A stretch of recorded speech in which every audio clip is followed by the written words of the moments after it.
오늘 예수님은 하나의 이야기를 하고 계십니다. 한마디로 말하면 풀어주시는 이야기입니다. 어떤 도시에 하나님을 모르고 불의를 행하는 재판장이 있었습니다. 그 사람, 불의한 그 재판장이 주인공이 아닙니다.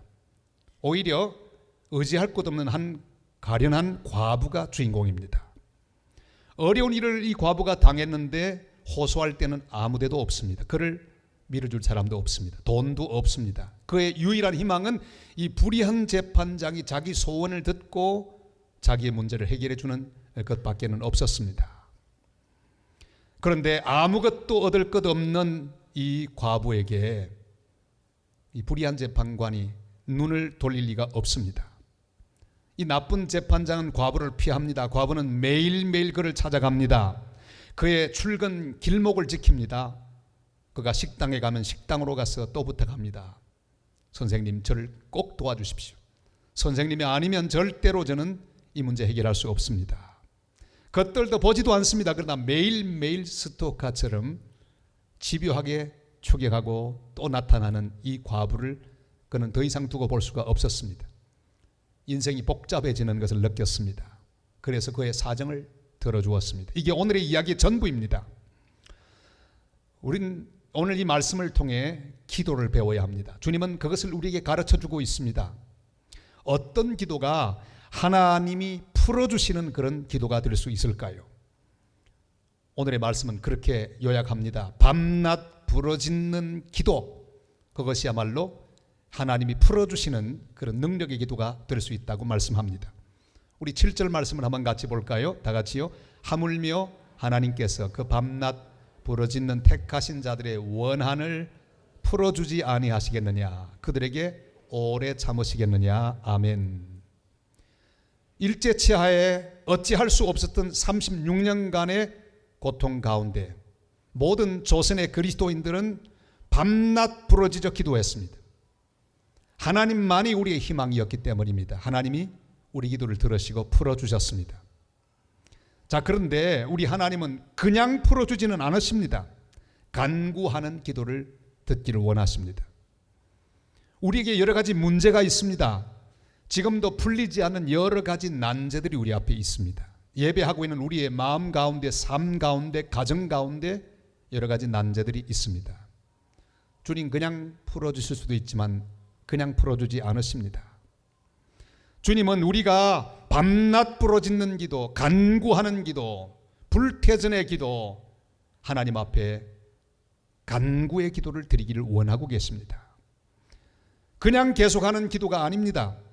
오직 하나님만 기도를 들어줄 수 있다고 생각하며 하나님에게만 소망을 두고 부르짖는 그런 기도를, 부르짖는 기도, 밤낮 부르짖는 기도, 간구하는 기도라고 말할 수 있습니다. 제가 칠레 선교사를 하면서 제일 힘들었던 순간은요, 이 원주민들이 시도 때도 없이 돈을 빌려달라고 하는 거였습니다. 선교사가 대단한 부자라고 생각을 했던가 봐요. 걸핏하면 빌려달라고 해요. 그런데 이 사람들의 문화를 저는 알았습니다. 돈을 빌리는데 처음에는 먼 곳에서부터 시작합니다. 차츰 가능성은 남겨둔 채 저 먼 곳부터 혹시나 하고 일단 빌려봅니다. 구해봅니다. 거절당하면 안 되면 말고 하고 그 다음에 또 옮기는 거예요. 저는 그걸 알았습니다. 찾아왔는데 보니까 이 사람은 다른 믿는 구석이 다 있어요. 혹시나 하고 제게 물어보는 거예요. 돈을 빌려줬다가는 그 사람도 잃고 돈도 잃는 것을 저는 알고 있었습니다. 그래서 빌려주지 않았습니다. 그런데 꼭 확인되는 순간이 있습니다. 제가 아니면 아무도 도와줄 수 없는 그런 사람, 저에게 마지막 희망을 가지고 찾아온 사람, 절박한 원주민 성도들의 그 간구는 듣고 그리고 빌려주었던 기억이 있습니다. 여러분, 저는 주님의 마음을 그때 이해할 수가 있었습니다. 내가 안 도와주면 아무도 도와줄 수 있는 사람이 없는 그런 가운데 부르짖는 기도, 그게 바로 과부의 기도가 아니겠습니까? 이 과부의 상황은 재판장 외에는 아무도 도와줄 사람이 없었습니다. 그가 마지막입니다. 그러니 결사적으로 간구하게 되지 않겠습니까? 절대로 물러서지 않습니다. 그것이 마지막이니까 그는 거기에 자기의 생명을 겁니다. 여러분, 주님 앞에 나와 기도하는 사람은 바로 이런 자세가 필요합니다. 주님 외에 나의 도움은 없습니다. 시편 16편 1절로 2절이 이렇게 말씀합니다. 다 같이요. 하나님이여 나를 지켜주소서. 내가 주께 피하나이다. 내가 여호와께 아뢰되 주는 나의 주님이시오니 주밖에는 나의 복이 없다 하였나이다. 아멘. 다니엘이 그런 기도를 드렸습니다. 하루 3번씩 드리는 기도는 그냥 의미 없이 반복되는 습관적인 기도가 아니었습니다. 생명을 걸고 드리는 불태전의 기도였습니다. 죽음의 공포 앞에서도 계속되던 기도였습니다. 자기가 기도하다가는 사자굴 속에 들어가 사자의 밥이 될 수도 있는 상황, 그러나 생명을 걸고 하나님께 기도했습니다. 그것이 밤낮 부러지는 기도, 불태전의 기도였습니다. 바로 그 기도를 하나님이 들어주셨습니다. 그 기도는 사자굴 속에서도 그를 건져주시는 능력의 기도가 되었습니다. 과부의 기도가 바로 그렇습니다. 믿을 사람이 아무도 없습니다. 재판장이 도와주지 않으면 희망이 없습니다. 그래서 밤낮 그를 찾았고 그가 거절해도 실망하지 않고 다시 나아가 그를 향해 부르짖었습니다. 예수님은 우리가 항상 이런 자세로 기도하고 이런 자세로 낙심하지 않도록 하기 위해 이 이야기를 해주셨습니다. 우리 민족이 그랬습니다. 36년 동안 우리는 마치 본문의 과부와도 같았습니다. 이미 미국도 우리를 버렸습니다. 우리가 잘 아는 가츠라 테프트 협정을 통해서 일본이 조선을 먹고 미국이 필리핀을 먹는 것, 서로 양해하는 그런 일이 있었습니다. 믿을 나라가 하나도 없었습니다. 그것은 지금도 마찬가지입니다. 우리가 누구를 믿겠습니까? 그래서 그 당시 우리 모든 민족은 오직 하나님께만 간절히 부르짖는 그런 간구를 드렸습니다. 여러분, 아무 희망이 없다는 게 반드시 나쁜 것만은 아닙니다. 아무 희망도 없는 상황, 바로 그 순간은 살아계신 하나님을 만날 수 있는 기회가 되기 때문입니다. 믿음이 자랄 수 있는 기회가 되기 때문입니다. 우리 하나님의 선하심을 맛보아 알 수 있는 그런 계기가 될 수 있기 때문입니다. 앞이 보이지 않으십니까? 낙심하지 말고 여호와의 선하심을 맛볼 수 있기를 바랍니다. 오직 여호와께만 아뢰고 응답의 기쁨을 맛볼 수 있기를 바랍니다. 기도의 자리에서 조금도 뒤로 물러가지 마십시오. 낙심하지 말고 항상 기도하고 믿음으로 기도하여 응답받는 복된 기도의 사람들이 다 되시기를 주님의 이름으로 부탁을 드립니다. 이렇게 간절히 기도하는 하나님의 사람들에게 주님이 약속하십니다. 내가 속히 풀어주리라. 같이 한번 할까요? 속히 풀어주시리라. 우리 8절 말씀을 다 같이 읽겠습니다.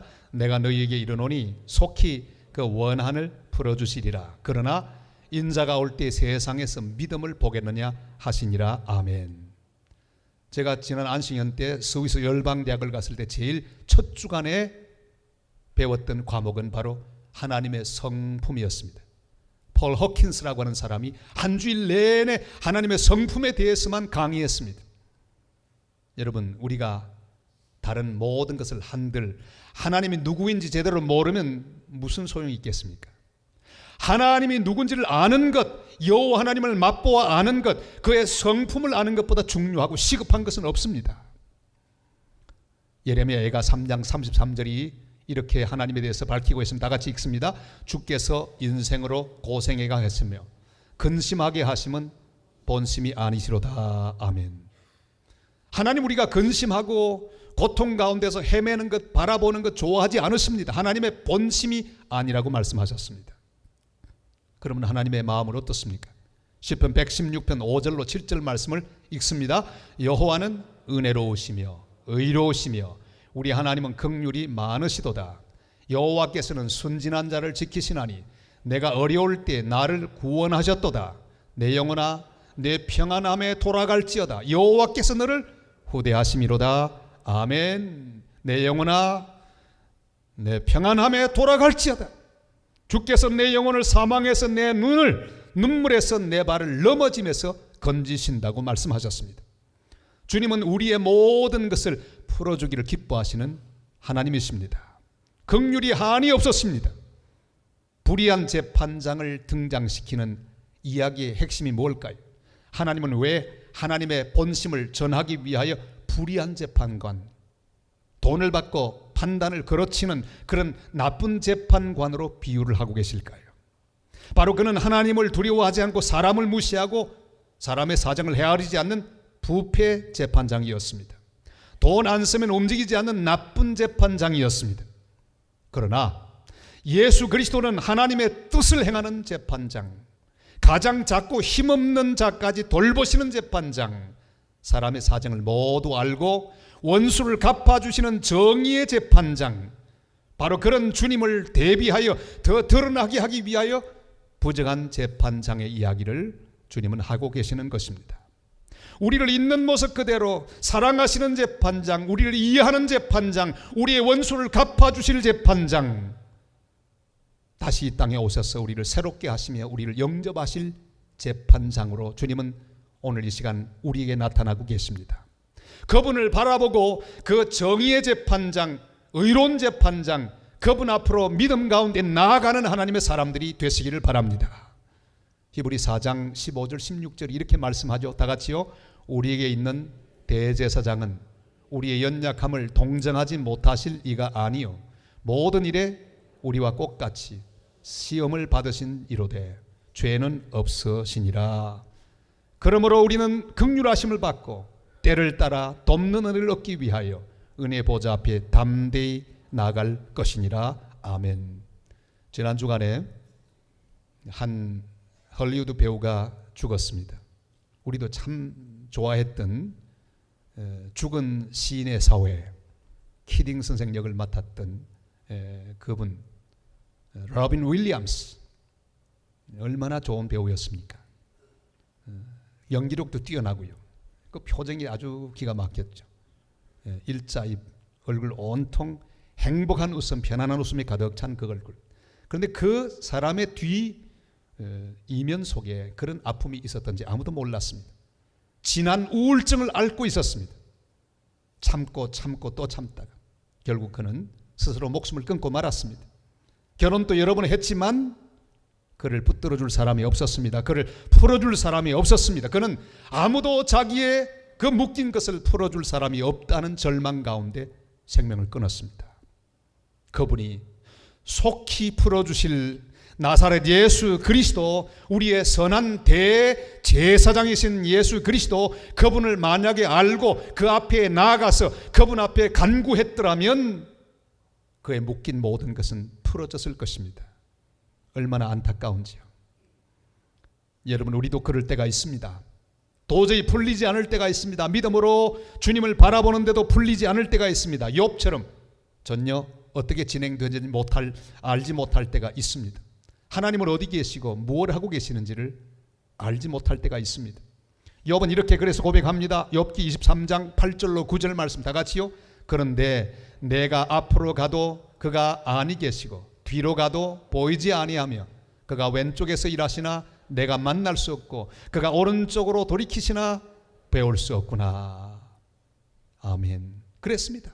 하나님이 보이지 않습니다. 앞으로 나가는데 하나님이 없습니다. 뒤로 가도 없습니다. 왼쪽으로 가도 오른쪽으로 가도 하나님을 만날 수가 없습니다. 너무너무 혼란 가운데 빠졌습니다. 우리도 이런 상황을 만날 때가 있습니다. 도무지 하나님 뜻 알 길이 없습니다. 앞으로 가도 만나주지 않습니다. 뒤로 가도 하나님이 보이지 않습니다. 전혀 하나님을 만날 수 없는 상황, 이해할 수 없는 그런 상황 가운데로 걸어갈 때가 있습니다. 그러나 욥은 그 상황에도 분명한 믿음을 가졌습니다. 그는 그렇게 고백하죠. 욥기 23장 10절입니다. 다 같이요. 그러나 내가 가는 길을 그가 아시나니 그가 나를 단련하신 후에는 내가 순금같이 되어 나오리라. 아멘. 100년 전 인도에 큰 부흥이 있었습니다. 그 인도 부흥 운동의 주역이었던 존 하이드 목사님, 그는 하나님 앞에 헌신된 하나님의 종이었습니다. 그런데 참으로 놀랍게도 그 인도 부흥의 역사는 아주 조그맣게 시작이 되었습니다. 어느 부흥 집회 시간에 존 하이드 목사님이 기도를 인도하게 되었습니다. 그는 이렇게 기도했습니다.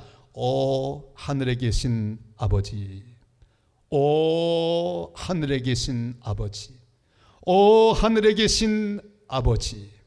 딱 3번 이렇게 기도했는데 놀라운 영적인 파도가 출렁이며 일기 시작했습니다.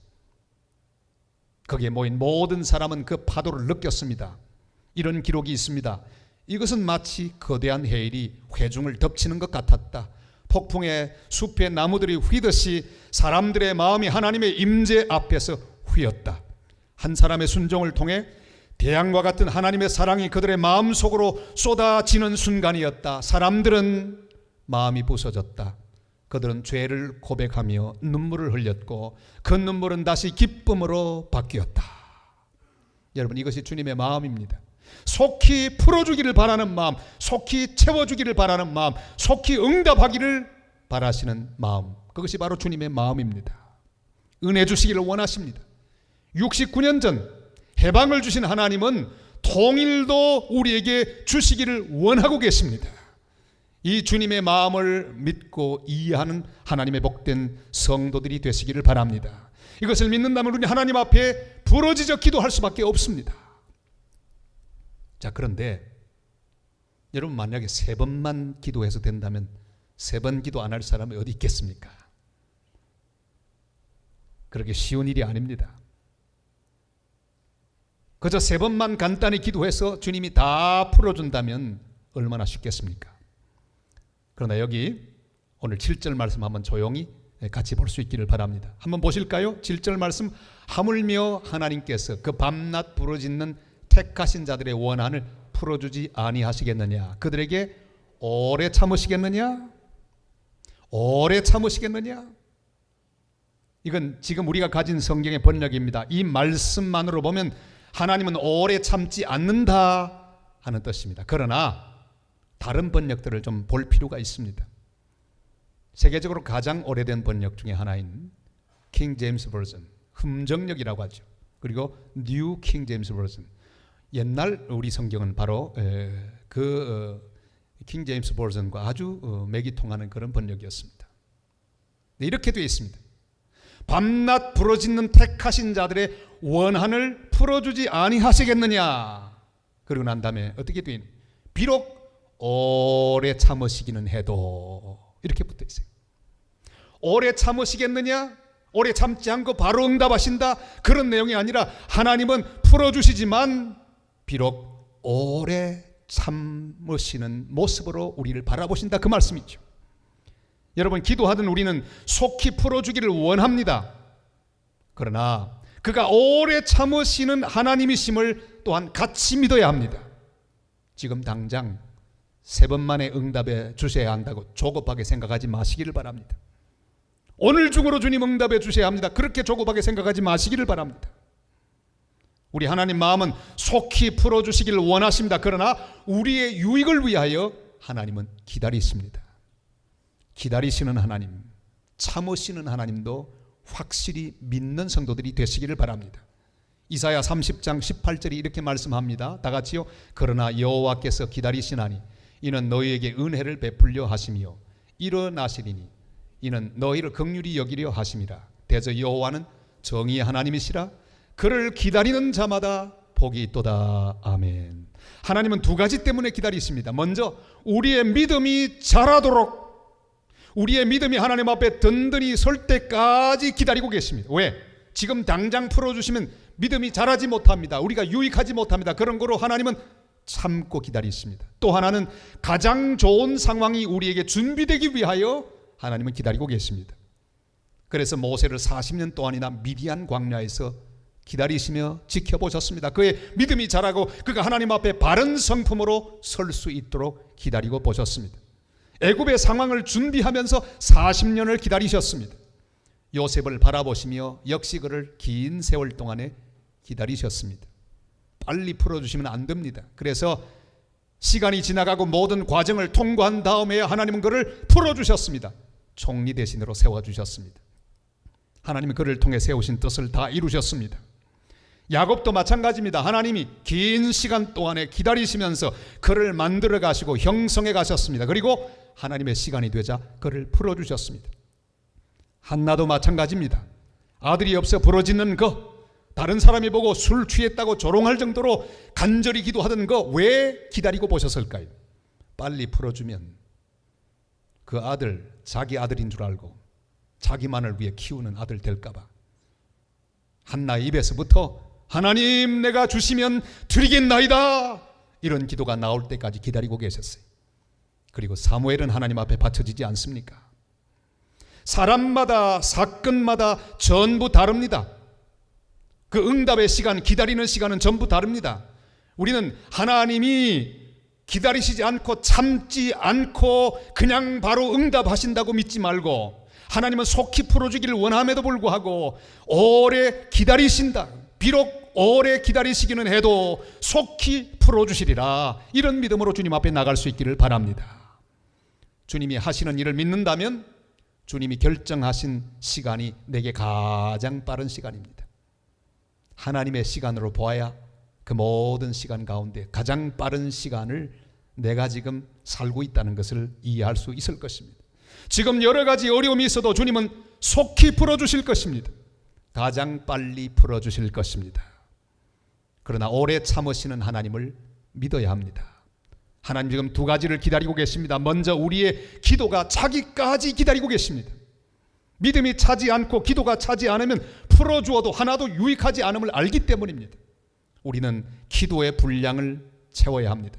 믿음으로 기다리며 낙심하지 말고 기도의 분량을 채우는 하나님의 사람들이 되시기를 바랍니다. 또 하나는 하나님께서 원수들의 행동도 지켜보고 계시는데 주님의 진노의 잔이 차기까지 기다리고 계십니다. 바벨론의 벨사살 왕 귀족 1000명을 불러서 그는 잔치합니다. 예루살렘 성전에서 뺏어왔던 하나님께 예배하던 모든 그릇에 술을 부어 마시고 즐기고 있었습니다.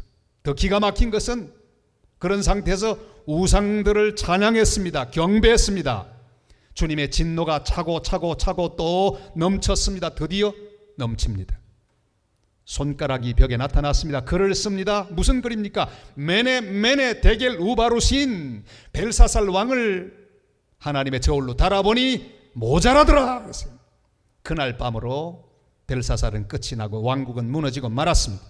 여러분 지난 일제 치하 36년 동안도 마찬가지였습니다. 일본의 만행을 하나님이 보셨습니다. 그 모든 만행 위안부들을 성노예로 끌고 가서 수십만의 우리의 젊은 조선의 처녀들이 말할 수 없는 고초를 당하게 했습니다. 수많은 청년들이 전쟁터로 끌려가서 총알바지가 되었습니다. 그들의 포로를 지키는 그런 일에 던져졌습니다. 영문도 모르고 아무런 죄도 없는 채 그 죄수들을 관리하던 우리 조선 청년들, 전쟁이 끝나자 다 전범 재판에 회부되었습니다. 일본 고위청에서 모든 일본군에게 하달된 그런 문서가 발견되었습니다. 뭐라고 말합니까? 너희들이 전범 재판소에서 묻거든 조선 사람들이 예의도 없고 공부도 없고 성질도 나빠서 마구 포로들을 학대한 것이지 일본 사람은 죄가 없다. 그렇게 말하도록 입을 다 맞추는 그런 문건도 발견되었습니다. 얼마나 나쁘고 얼마나 고약한 민족이었습니까? 수많은 사람들을 괴롭히고 죽이고 그리고 그들의 모든 인권과 생명을 유린했던 그런 일본이었습니다. 하나님이 보셨습니다. 그 진노의 잔이 차고 드디어 넘쳐버리고 히로시마 나가사키의 원폭이 투하되고 일본은 패망했습니다. 그리고 우리는 해방을 얻었습니다.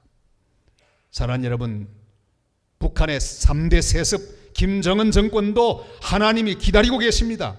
그리고 하나님의 진노가 점점 차고 있습니다. 물레방아에 물이 차서 돌게 되듯이 하나님은 기다리고 계십니다. 수많은 탈북자들의 고통을 아십니다. 지금도 강제 교화소에서 고통을 당하고 울고 있는 우리 모든 북한에 있는 동포들의 눈물을 주님은 보고 계십니다. 지금 하나님의 진노의 잔이 차고 있다는 사실을 기억하시길 바랍니다. 베어드의 말처럼 하나님 맷돌은 천천히 돌지만 보드랍게 갈아내신다는 사실을 확신하게 되시기를 바랍니다. 우리도 기도하며 기다려야 합니다. 갑자기 어느 날 하나님 우리 민족에게 통일을 주실 줄을 믿습니다. 그러니 여러분 실망하지 말고 하나님 앞에 기도의 잔을 채우면서 하나님의 시간을 기다리는 하나님의 사람들이 되시기를 바랍니다. 말틴 루터가 종교개혁을 진행하고 있었습니다. 말할 수 없이 타락한 그 당시의 교회를 보면서 말틴 루터는 개혁을 시작했습니다. 어느 날 피곤하게 식사하고 있는 가운데 그 앞에 있는 개가, 자기 키우는 개가 이상한 행동을 하고 있는 걸 보았어요.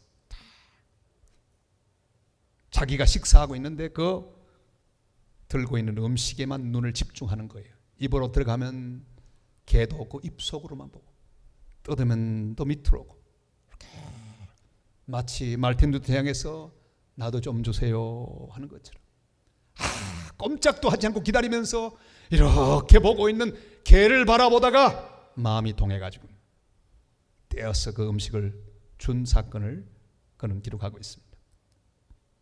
사랑하는 여러분, 우리는 주님께 집중해야 합니다.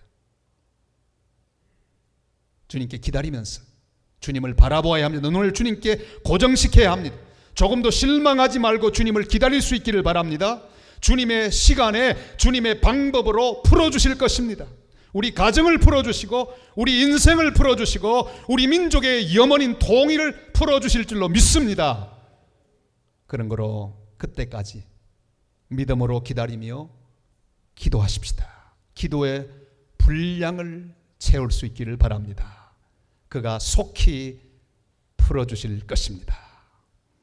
이런 귀한 믿음으로 주님 앞에 살아가는 복된 하나님 사람들 다 되시기를 주님의 이름으로 축원합니다.